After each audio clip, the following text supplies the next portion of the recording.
L'histoire commence avec une journée chargée à la guilde des aventuriers. Mais parmi ces aventuriers endurcis et expérimentés se trouve une jeune fille discrète. Elle s'approche de la jeune fille de la guilde et postule pour devenir aventurière. La fille est une prêtresse de 15 ans. La fille de la guilde explique que les aventuriers sont classés en 10 rangs. Ensuite, la prêtresse reçoit un badge en porcelaine, indiquant qu'elle est débutante. Après avoir obtenu son badge, la prêtresse est immédiatement approchée par un groupe de 3 membres, composé d'une combattante, d'une sorcière et d'un guerrier. Ils lui demandent avec empressement de se joindre à eux dans leur quête urgente pour tuer les gobelins. Le chef du groupe prétend que ce sont les monstres les plus faibles. Bien que la prêtresse hésite à se joindre à eux, le guerrier la convainc en affichant sa confiance inébranlable qu'ils peuvent tuer ces créatures horribles. Après, ils s'aventurent et trouvent une grotte qui pourrait abriter les gobelins. La prêtresse reste sceptique quant à toute cette affaire, et elle demande à l'équipe si elle ne devrait pas se préparer d'abord, mais le guerrier ignore ses inquiétudes. Ils continuent leur route et dans sa nervosité, la prêtresse finit par marcher lentement pour prier, ce qui agace la sorcière et cela les fait prendre du retard par rapport au guerrier et à la combattant. Alors que la sorcière la réprimande, ils entendent un bruit venant de loin. Soudain, les gobelins surgissent de derrière et les attaquent. Avec son sort de flamme, la sorcière parvient à en tuer un, mais il y en a encore trop. Dépassée, elle est plaquée au sol par les créatures immondes, et avec son bâton cassé, la sorcière se fait poignarder dans l'estomac. Elle gémit de douleur tandis que la prêtresse crie d'horreur. Finalement, le guerrier et la combattante reviennent vers eux, avec le guerrier passant immédiatement à l'action. Il brandit son épée de manière imprudente et destructrice contre les gobelins, ordonnant à la prêtresse de soigner la sorcière. Mais malgré tous les efforts violents du guerrier, les gobelins l'assaillent en grand nombre, et il le brutalise devant les yeux de son groupe. Malgré sa terreur, la combattante se lève pour continuer le combat du guerrier. La combattante utilise les arts martiaux pour venir rapidement à bout des ennemis, mais alors qu'elle lance son coup de pied, un gobelin plus gros et plus fort attrape son pied puis la jette contre le mur. Tragiquement, la combattante subit un sort encore plus cruel, pendant que les gobelins se jettent tous sur elle. Elle ne peut que crier à la prêtresse de s'enfuir. La prêtresse s'enfuit en larmes avec la sorcière, mais elle trébuche et tombe. Un gobelin tire soudainement une flèche sur son épaule. Impuissante, la prêtresse s'éloigne du groupe et, avec la peur dans les yeux, elle ne peut que regarder les gobelins attaquer sauvagement la sorcière gravement blessée. Les autres commencent à encercler la prêtresse, qui s'est mouillée de peur, mais juste au moment où ils sont prêts à l'agresser, un homme vêtu d'une armure en métal se révèle soudainement. Il frappe, écrase et tranche les gobelins avec une facilité violente, comme si c'était une seconde nature. Il s'approche ensuite de la prêtresse en pleurs, son badge en argent attirant son attention et la poussant à lui demander qui il est. Goblin Slayer, répond-il. Il retire la flèche de l'épaule de la prêtresse, puis l'incite à utiliser une potion de guérison. Bien qu'elle souffre, elle la refuse et demande qu'il la donne à la sorcière à la place. Malheureusement, le Gobelin Slayer déduit qu'il est trop tard car elle a été empoisonnée. Le Gobelin Slayer poignarde la sorcière, la tuant complètement. La prêtresse n'a d'autre choix que de boire la potion elle-même, et le Slayer lui demande si son groupe a rencontré un gros gobelin. Elle confirme cela, et il lui explique que la créature s'appelle un hobgoblin. Pendant que l'aventurier avance pour éliminer le reste des gobelins, la prêtresse insiste pour le suivre. Le Gobelin Slayer tranche l'estomac d'un gobelin déjà mort, laissant la prêtresse confuse et horrifiée. Il explique qu'ils doivent masquer leur odeur, avant d'entrer dans un tunnel. Il met en place un piège avec une corde et demande à la prêtresse de lancer sa lumière sacrée. La prêtresse entonne immédiatement son sort, émettant une lumière aveuglante qui entrave la vision des gobelins juste devant le tunnel. Le Gobelin Slayer en profite immédiatement et charge. Il tue rapidement le chef du groupe, le chaman, avant de se précipiter vers la sortie avec la prêtresse tandis que le hobgoblin les poursuit. Juste au moment où il s'approche d'eux, le Slayer ordonne à la prêtresse de réciter à nouveau. Alors que la brillante luminescence prend le grand gobelin par surprise, il tombe et le Slayer le tue promptement. Il verse du liquide inflammable sur le hobgoblin, puis le frappe du pied, le faisant rouler vers les autres gobelins et il les brûle. Il progresse plus profondément dans la grotte, où la prêtresse trouve la combattante traumatisée encore en vie. La prêtresse l'enlace en larmes, lui promettant qu'elle est en sécurité maintenant. Mais avant de partir, le Gobelin Slayer remarque une chaise faite d'os. Il la détruit, révélant une porte secrète qui abrite un groupe de jeunes gobelins, qui se blottissent et pleurent ensemble. Le Gobelin Slayer commente que les gobelins se reproduisent rapidement. Il ne leur faudra pas longtemps pour se multiplier à 50. Il n'y a aucune raison de les laisser vivre. Mais la prêtresse soutient qu'un d'entre eux pourrait être un bon gobelin.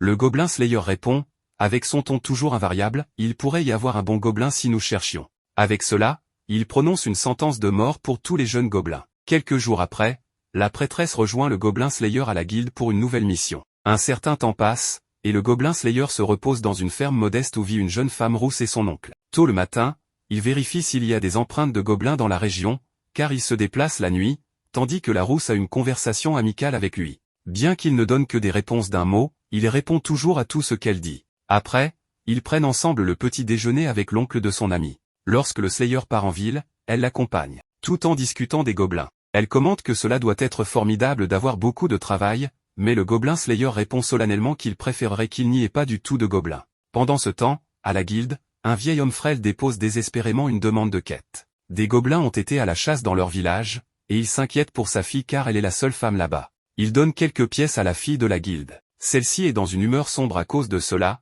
et elle pense que les quêtes de gobelins paient mal, ce qui décourage les aventuriers expérimentés. Ensuite, le gobelin Slayer arrive, ce qui incite immédiatement les gens à commencer à parler de lui. Certains aventuriers commencent à voir à quel point il a l'air sale, tandis que d'autres le méprisent pour ne jamais avoir combattu quelque chose de plus gros qu'un gobelin. Ils remettent même en question son statut de rang argent. Beaucoup d'aventuriers sont fiers, et ils ne prennent pas les gobelins au sérieux du tout. Pendant ce temps, la rousse observe la prêtresse s'approcher du gobelin Slayer pour lui dire qu'elle n'apprécie pas qu'il ait mis le feu au gobelin, car cela aurait pu déclencher une avalanche, et le gobelin Slayer répond simplement que les gobelins sont le problème principal. Il lui pose ensuite des questions sur l'art de la guerre des gobelins jusqu'à ce qu'il soit temps pour lui de prendre une commande de mission. La fille de la guilde lui propose 3 quêtes de mission et le gobelin Slayer décide de prendre celle qui est la plus dangereuse. Avec cela, le Slayer dit au revoir à la rousse. Cette nuit-là, le gobelin Slayer est avec la prêtresse alors qu'il orchestre un mélange de carnage parmi les gobelins pour leur quête. Si vous demandiez au Slayer pourquoi il chasse seulement les gobelins, il pourrait vous demander d'imaginer ceci: des gobelins saccagent votre village, tuent votre famille, vos amis. Ensuite, ils torturent votre sœur aimée, la violent, la tuent, pendant que vous regardez la scène, terrifié au-delà de toute incompréhension, depuis votre cachette. Vous êtes le survivant, vous ne pouvez jamais leur pardonner. Comment le pourriez-vous, quand votre souffrance a déformé votre être au-delà de toute reconnaissance, vous a transformé en un autre cliché fatigué. Vous prenez des armes, faites tout ce que vous pouvez pour vous venger. Vous les tuez, encore et encore, comme ils vous ont tué. Mais vous ne vous arrêtez pas là. Vous continuez à chasser et à tuer ces gobelins jusqu'à ce que vous perfectionnez l'art, jusqu'à ce que vous appreniez à en jouir. Malgré son discours, il continue tout de même la chasse. Mais cette fois, il a la prêtresse avec lui, qui l'aide à se débarrasser plus rapidement des gobelins avec ses miracles. Et quand tout est terminé, elle s'agenouille pour prier. Cette même nuit, l'oncle de la rousse s'approche d'elle alors qu'elle est plongée dans ses pensées. Il réitère qu'il sait qu'elle et le gobelin Slayer étaient des amis d'enfance, mais il a complètement perdu la tête maintenant. Il n'est plus la personne qu'il était. Malgré cela, elle insiste pour attendre un peu plus longtemps. Le lendemain, lorsque le Slayer passe par leur ferme le matin, elle l'accueille chaleureusement. Elle lui demande s'il veut qu'elle lui prépare un repas, il accepte. À la guilde des aventuriers, une elfe des hautes terres demande à la fille de la guilde si un certain Orkbold est présent. Lorsque la fille de la guilde ne reconnaît pas le nom, son compagnon nain plaisante sur sa façon de parler, puis il demande si un certain Tranche-Barbe est là. Mais encore une fois, la fille de la guilde ne reconnaît pas le nom. Avec l'elfe et le nain qui se chamaillent, un énorme homme lézard apparaît derrière eux, et après avoir réprimandé ses compagnons, il s'excuse auprès de la fille de la guilde pour leur comportement. Il s'agit certainement d'un groupe inhabituel d'aventuriers, car l'archer elfe des hautes terres et le nain chaman sont des ennemis ancestraux, tandis que les hommes lézards sont très rares à trouver. L'homme lézard précise alors que dans la langue des humains, il recherche un homme surnommé l'exterminateur de petits démons. Soudain, le Slayer et la prêtresse apparaissent, et les trois sont choqués d'apprendre qu'il est l'homme qu'ils recherchent. Malgré l'insistance du trio, le Slayer va parler avec eux, mais il laisse la prêtresse derrière lui. Un autre groupe de jeunes aventuriers s'approche alors de la prêtresse et lui demande de se joindre à eux à la place du Slayer, qu'il soupçonne d'utiliser la prêtresse comme appât. Mais avant que la prêtresse ne puisse défendre son compagnon, une envoûtante sorcière classée argent intervient, écartant les jeunes aventuriers. Maintenant qu'ils sont partis, la sorcière taquine la prêtresse à propos du Slayer, disant qu'être avec lui doit être difficile car il est étrange et insensible. Elle partage ensuite un moment où le Slayer lui a fait une demande étrange car il avait besoin d'aide avec un parchemin. La sorcière répète que cela doit être difficile d'être avec le Slayer. À voix basse, la prêtresse admet cela. Puisqu'elle peine à le suivre à peine, elle se demande si elle devrait simplement le laisser tranquille. Avec un sourire réfléchi, la sorcière commence à expliquer que le Slayer n'a combattu que des gobelins pendant des années sans se reposer. Et bien que ce soit bon pour le monde, la capitale est pleine de démons et d'autres monstres. Si elle veut continuer à aider les autres, elle peut rejoindre ces jeunes aventuriers qui l'ont invitée. Mais en fin de compte, elle encourage la prêtresse à prendre sa propre décision sur qui elle veut être. Dans une pièce, le gobelin Slayer est assis avec l'elfe, le nain et l'homme lézard. L'elfe pense que le Slayer n'est pas assez fort pour être de classe argent mais le nain la rassure que c'est vrai. L'elfe fait mention d'une attaque de démons contre la capitale et sollicite l'aide du démon Slayer qui refuse disant qu'il ne chasse que les gobelins. Ce refus du Slayer irrite l'elfe au plus haut point car pour elle, le Slayer n'a pas le droit de refuser de sauver le monde. Mais après que l'homme lézard dit que leur requête concerne les petits démons, il accepte. Le groupe explique aux Slayers que les gobelins se déchaînent en territoire elfe mais ils ne peuvent pas envoyer d'armée car le roi des humains ne les considère pas comme leurs partisans. L'homme lézard remet une carte des lieux où se trouvent les gobelins et le Slayer part sur le champ.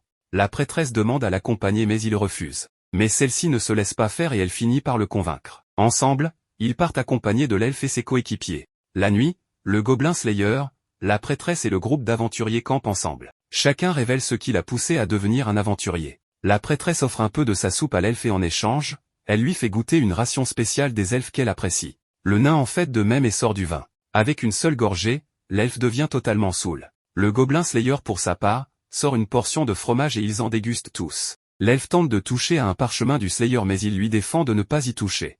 En entendant le nain et l'homme lézard expliquer ce que c'est, la prêtresse se rappelle de l'histoire de la sorcière qui lui a parlé à la guilde. L'homme lézard se demande d'où viennent les gobelins. Le gobelin Slayer révèle qu'il a entendu dire qu'ils viennent de la Lune verte car leur planète n'est que désolation et misère. Pour une meilleure vie, ils sont descendus sur Terre. Il révèle aussi que c'est sa sœur aînée qui lui a raconté l'histoire mais qu'elle est morte. Très tôt le jour suivant, ils prennent d'assaut le repère des gobelins. L'elfe avec sa technique imparable, il tire des flèches qui suivent une trajectoire bizarre et élimine les gardes.